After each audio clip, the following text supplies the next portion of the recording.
नमस्कार दोस्तों, good morning friends.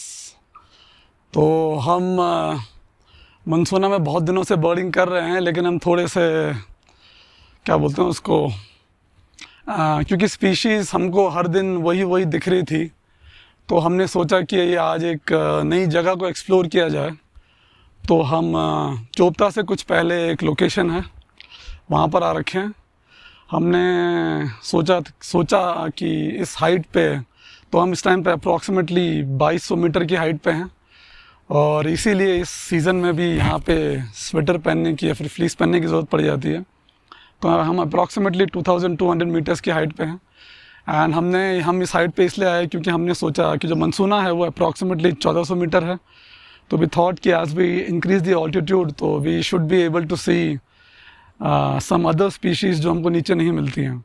So that's why we are currently at this location and this is Chopta से काफ़ी नज़दीक है। I think चोपता यहाँ से 12-15 किलोमीटर के आसपास है। तो we are here। मनसूना में जो है जो सिनेरियो स्टेट्स होते हैं उनकी ब्रीडिंग होती है काफ़ी, लेकिन जो ग्रीन बैक टिट्स होते हैं वो वहाँ पे ब्रीड करते हैं, बट उनके बच्चे दिखने या फिर उनके मैच्योर देखने काफ़ी कम दिखता है। और हम जब इस हाइट पे आए तो सबसे पहले जो हमें सुबह आज बर्ड दिखी वो हमने एक फ्लॉक देखा। इमैच्योर थे वो ग्रीन बैक टिट के।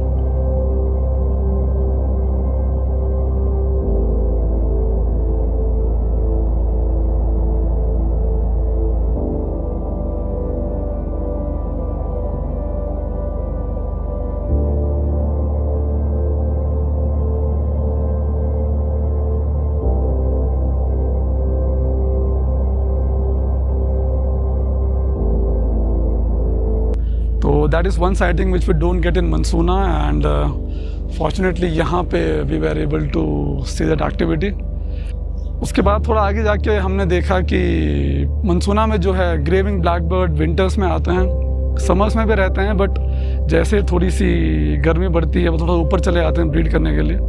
सो यहाँ पे आके हमने this was the first time that we were able to see immature male of क्या बोलते हैं उसको, grey winged blackbird. In fact 2 individuals देखे हमने।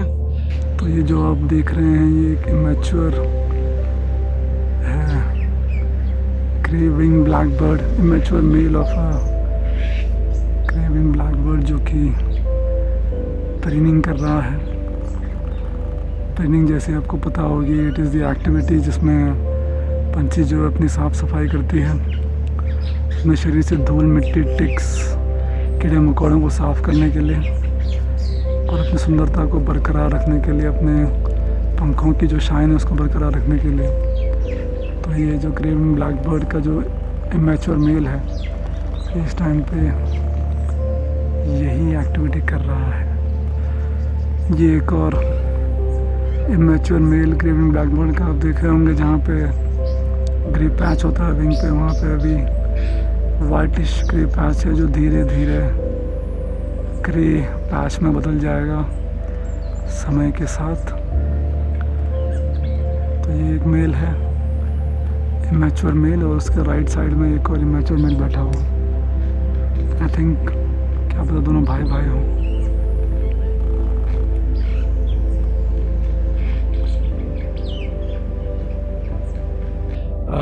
Not only the male but हमने एक फीमेल भी देखी ग्रेविंग ब्लैक बर्ड की।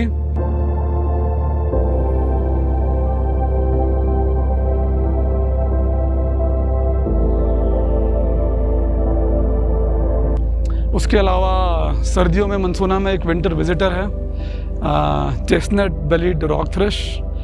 तो उसकी ब्रीडिंग वहाँ पर नहीं होती है, just comes there in winters, और जैसे थोड़ी सी गर्मी होती है वो दोबारा ऊपर की तरफ आ जाती है। तो यहाँ पे आके हमने चेस्टनट, वी थिंक सो, हम नॉट एग्जैक्टली श्योर नहीं है इस बारे में, बट क्योंकि जो बच्चे होते हैं जैसे कि मैंने आपको पहले बताया, उनका जो प्लमेज होता है वो कई बार बहुत ज़्यादा वेरी करता है उनके एडल्ट प्लमेज से, तो it becomes difficult to exactly say कि वही बर्ड है। बट जहाँ तक हमने उसको देखा, वी थिंक कि वो, और जिस तरह से वो ज़मीन में फोरेज कर रही थी, जिस तरह से ज़मीन में वो खाने के लिए it was searching for the food, so we think it is a chestnut bellied rock thrush की female immature, but as I say exactly वो आईडी हमको अब तक कंफर्म नहीं है।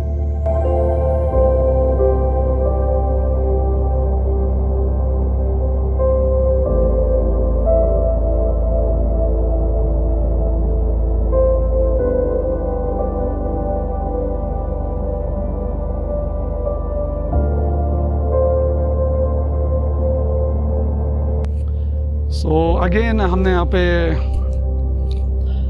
एक और समर विज़िटर है जो पहाड़ों में आता है, और ये जो समर विज़िटर है इतना छोटा सा होता है, पूरी इंडिया में घूमता है।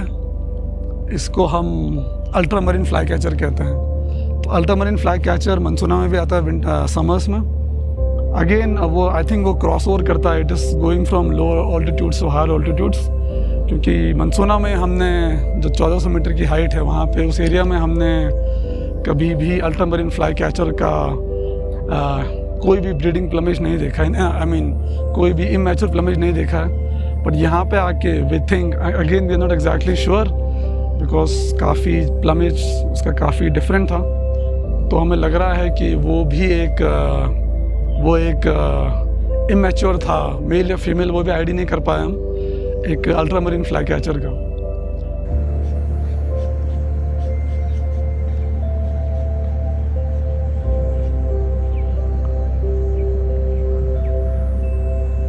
तो these were the mostly the sightings. इसके अलावा हमने एसिड रोंगो को भी देखा, and of course we are able to see oriental turtle doves, then common myna, then Himalayan woodpecker का बच्चा भी हमने यहाँ पे देखा।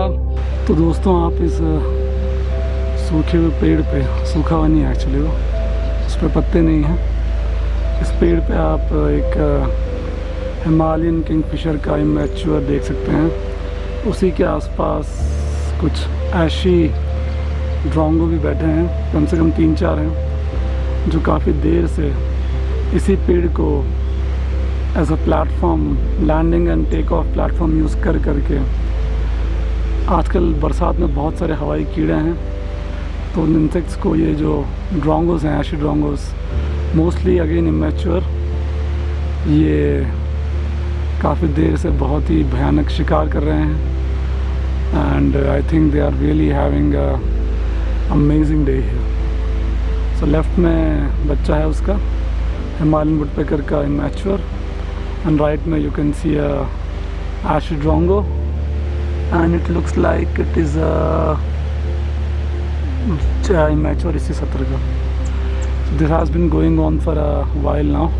तो जब हम यहाँ पे आए थे तो हमारा जो एक प्राइम टारगेट था हमारे दिमाग में कि हमें एक स्पेकल्ड वुड पिजन, क्योंकि स्पेकल्ड वुड पिजन इस ऑल्टीट्यूड पे होते हैं, बट हमारा ये प्राइम टारगेट था कि हमें एक स्पेकल्ड वुड पिजन का, क्या बोलते हैं उसको, इमेच्योर देखने को मिलेगा।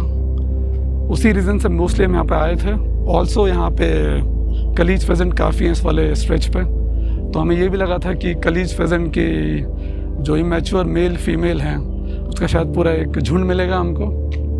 But as expected kalij pheasant I think इस टाइम पे जंगलों से बाहर नहीं निकलते हैं। हमने मनसूना में देखा कि जब वो बच्चों के साथ होते हैं कलीज फेजेंट, जब वो बच्चों को बड़ा कर रहे होते हैं, जब तक कि बच्चे पूरी तरह से बड़े ना हो जाएं, लाइक सितंबर अक्टूबर तक, तब तक वो बाहर थोड़े कम ही दिखते हैं। बट वी थॉट कि यहाँ पे शायद दिख जाएंगे, लेकिन अनफॉर्चुनेटली पिछली बार जब हम आए थे तो हमने कम से कम 30, 40 से 50 कलीज फेजेंट देखे होंगे यहाँ पे, बट इस बार हमें एक भी नहीं दिखा। सो या that was a bummer. Speckled would pigeon भी हमें नहीं दिखा, एंड दैट्स फाइन। सो बाकी जंगल बहुत ही सुंदर है। बरसात का मौसम है, अब तो भादों लग गया, तो मौसम अब मानसून अब उतरने की तरफ है, एंड बहुत ही सुंदर लैंडस्केप हो रखा है, सब जगह हरा भरा लैंडस्केप। एंड इस रोड पे जो मेरे पीछे देख रहे हैं, मेरे आगे देख रहे हैं आप, इसमें राइड करने का मानसून में अलग ही मज़ा है।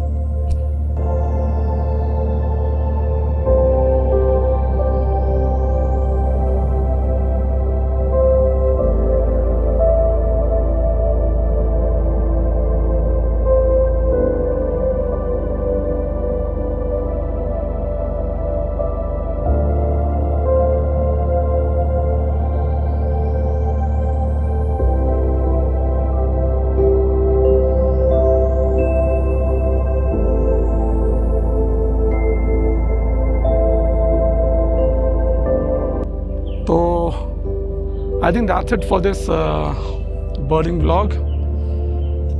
We will again come here probably in a month or so, because उस टाइम पे we are sure यहाँ पे काफ़ी ज़्यादा एक्टिविटी होगी, and then we would be able to capture some birds जो पहले कैप्चर नहीं हुई हैं.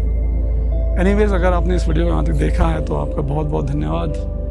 अगर आपने चैनल को सब्सक्राइब नहीं किया है तो प्लीज़ डेफिनेटली करिए. एंड मिलता हूँ आपसे किसी और वीडियो में. तब तक के लिए बाय बाय.